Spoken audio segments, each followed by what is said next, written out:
Hello everyone, I am welcoming you in my channel. और आज हम करने वाले हैं top 10 most important questions from CBSE board 2023 in science subject. Class 10 के साइंस सब्जेक्ट का chapter 1 chemical reactions and equations में आज हम ऐसे 10 क्वेश्चन के बारे में डिस्कस करेंगे जो कि प्रोबेबिलिटी है कि 100% वो आपके बोर्ड एग्जाम में आएंगे। So let's start our video. So first question है हमारा, you might have noted that when copper powder is heated in a China dish आपने देखी होगी अगर आपने एक्सपेरिमेंट किए तो, the reddish brown surface of copper powder becomes coated with a black substance। ये 2019 का क्वेश्चन है एंड इधर हमारे ऑप्शन है why is this black substance formed, यानी ये जो ब्लैक सब्सटेंस है जब हम कॉपर पाउडर को जलाते हैं, हीटेड करते हैं चाइना डिश में, तो एक ब्लैक सब्सटेंस उसके ऊपर लग जाता है। तो ये ब्लैक सब्सटेंस असल में है क्या? So the black substance is formed because copper combined with oxygen. जब हम कॉपर को जलाएंगे तो जो कंबंशन होता है वो ऑक्सीजन के वजह से होता है, ऑक्सीजन के प्रेजेंस से। सो ये जो ब्लैक सब्सटेंस होता है ये हमारा ऑक्सीजन होता है और जब ये उसके साथ रिएक्ट करता है तो हमारा कॉपर ऑक्साइड बनता है, जो कि हमारे सेकंड वाले का आंसर है। What is the black substance? तो ये होगा हमारा copper oxide. Write the chemical equation of the reaction that takes place. ये जो केमिकल इक्वेशन हम बनाएंगे इसकी, तो ये कौन सी इक्वेशन होगी? Cu+O2, यानी हम जब कॉपर को जलाएंगे तो ये CuO बनाएगा और ये हमारा होता है कॉम्बिनेशन रिएक्शन, जिसके अंदर कोई दो सब्सटेंस मिलके पर्टिकुलरली एक ही सब्सटेंस बनाते हैं। और हमारा नेक्स्ट क्वेश्चन है, how can the black coated on the surface be turn reddish brown. ये जो ब्लैक कोटेड सरफेस है ये रेडिश ब्राउन में कैसे कन्वर्ट हो जाता है? The black coated coating on the surface can be turn reddish brown by passing hydrogen gas over the hot copper oxide. ये जो ब्लैक कोटेड सरफेस है इसको हम रेडिश ब्राउन कर सकते हैं अगर हम इसमें हाइड्रोजन को पास करेंगे। यहाँ पे फॉर्मूला भी दे रखा है, जब हम कॉपर ऑक्साइड को हाइड्रोजन में ऐड करते हैं तो हमारा कॉपर अलग हो जाता है और CO2 अलग हो जाता है और ये जो कॉपर अलग सॉलिड बना होता है वो हमारा उसका जो कलर होता है वो रेडिश ब्राउन होता है। अब हम आते हैं नेक्स्ट क्वेश्चन की तरफ। Define a combination reaction. Combination हमने अभी बताया था जब A+B=C होता है, यानी दो रिएक्टेंट मिलके सिर्फ एक प्रोडक्ट बनाते हैं। Give one example of the combination reaction which is also exothermic, यानी कि एक्सोथर्मिक रिएक्शन वो होते हैं जिसमें हीट जो होती है वो इवॉल्व होती है। The combination reaction is said to have occurred when two और more than two substances combine to form a single substance, जो कि मैंने अभी आपको बताया। यहाँ पे कैल्शियम ऑक्साइड प्लस H2O यानी वाटर। तो ये जब कंबाइन होगा तो ये हमारा बन जाएगा calcium hydroxide. Okay guys, next question है हमारा, थर्ड क्वेश्चन है इसका first part. A solution of a potassium chloride when mixed with silver nitrate solution an insoluble white substance is formed. Write the chemical reaction involved and also mention the type of the chemical reaction। यानी जब हम potassium chloride को silver nitrate में mix करते हैं तो उसके अंदर हमारे दो प्रोडक्ट फॉर्म होते हैं। तो यहाँ पर हम इक्वेशन देख सकते हैं, AgNO3 यानी हमारा सिल्वर नाइट्रेट ये एक्वस है एंड प्लस पोटेशियम क्लोराइड ये भी एक्वस है। जब हम इसको रिएक्ट कराएंगे तो हमारा AgCl जो कि सॉलिड होगा प्लस KNO3 यानी पोटेशियम नाइट्रेट जो कि एक्वस होगा ये फॉर्म होगा और ये हमारा जो रिएक्शन होगा ये होगा हमारा डबल डिस्प्लेसमेंट, क्योंकि इसमें आयनिक एक्सचेंज हो रहा है। बी है हमारा, ferrous sulphate when heated decomposes with the evolution of a gas having a characteristics or due of burning sulfur। Write the chemical reaction involved and identify the type of chemical reaction। ये board 2016 का question है।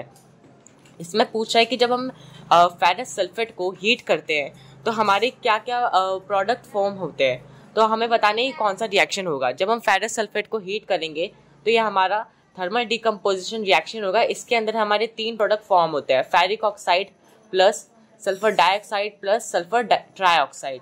Next question देखते हैं।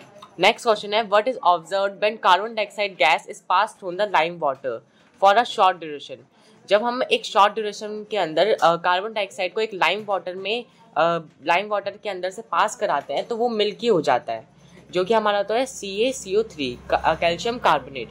और यहाँ पर आप उसकी इक्वेशन भी देख सकते हैं। जब हम कैल्शियम हाइड्रोक्साइड के अंदर CO2 को पास करेंगे तो हमारे कैल्शियम कार्बोनेट बनेगा और बनेगा H2O for a short duration. जब हम इसी चीज़ को एक लॉन्ग ड्यूरेशन में करते हैं, a clear solution is obtained due to the formation of calcium bicarbonate. एक क्लियर सॉल्यूशन हो जाएगा जिसके अंदर आप आर पार हर चीज़ देख सकते हो। Ca ब्रैकेट में CHO3 यानी calcium hydrogen carbonate. Calcium hydrogen carbonate बनेगा which is soluble in water, यानी वो सॉल्युबल होगा वाटर के अंदर, और ये उसका रिएक्शन है। जब हम कैल्शियम कार्बोनेट प्लस H2 होगा तो हमारा बन जाएगा कैल्शियम हाइड्रोजन कार्बोनेट। हमारा नेक्स्ट क्वेश्चन है, lead nitrate solution is added to a test tube containing potassium iodide solution. First part, write the name and colour of the compound precipitated. Precipitate का मतलब होता है जो उसमें सॉलिड सब्सटेंस बच जाता है रिएक्शन के बाद। When lead nitrate is added to potassium iodide यानी PbNO3 जब हम ऐड करते हैं पोटेशियम आयोडाइड के साथ, then yellow precipitate of lead iodide is form, यानी उसमें लेड का जो होता है येलो प्रेसिपिटेट फॉर्म होता है, एक solid substance along with the potassium nitrate. Next question हमारा, write the balanced chemical equation for the reaction involved. इसकी जो बैलेंस केमिकल इक्वेशन हमें लिखनी है, सो इसकी बैलेंस केमिकल इक्वेशन होगी PbNO3 ब्रैकेट में 2 plus 2Kl is equal to होगा हमारा PbL, यानी हमारा क्या होगा, Pb हमारा लेड है और I हमारा आयोडीन था जो इसके साथ रिएक्ट कर गया, और ये हमारा रिएक्शन हो रहा है डबल डिस्प्लेसमेंट, क्योंकि इसके अंदर क्या हो रहा है, आयोनिक एक्सचेंज हो रहा है, और इसको आपको इक्वल में दिखाना है। जैसे यहाँ पर अगर 2 आयोडीन है तो यहाँ पर भी 2 आयोडीन होने चाहिए, यहाँ पे 2 पोटेशियम है तो यहाँ पे भी 2 पोटेशियम होने चाहिए, यानी रिएक्टेंट और प्रोडक्ट में जो क्वांटिटी है वो सेम होनी चाहिए according to the law of conservation of mass. 6 question है हमारा, name the type of chemical reaction represented by the following equation. ये बोर्ड 2016 का क्वेश्चन है। फर्स्ट है calcium oxide plus H2O is equal to CaOH। CaOH यानी calcium hydroxide. तो ये अभी हमने देखा था, ये कॉम्बिनेशन रिएक्शन का होता है, क्योंकि जब A और B मिलकर सिर्फ एक प्रोडक्ट बनाते हैं तो वो हमारा कॉम्बिनेशन रिएक्शन होता है जिसमें सिर्फ सिंगल प्रोडक्ट बनता है। फिर है हमारा नीचे BaCl यानी barium chloride plus AsO4 aluminium sulphate is equal to aluminium chloride plus barium sulphate.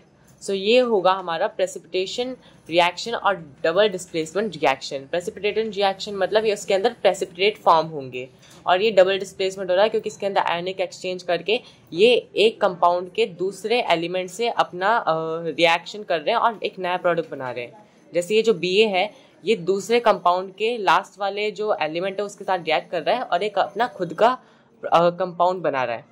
फिर थर्ड है हमारा फेरस सल्फेट को जब हम हीट करते हैं, ये हमने अभी देखा था कि ये थर्मल डिकम्पोजिशन रिएक्शन होता है।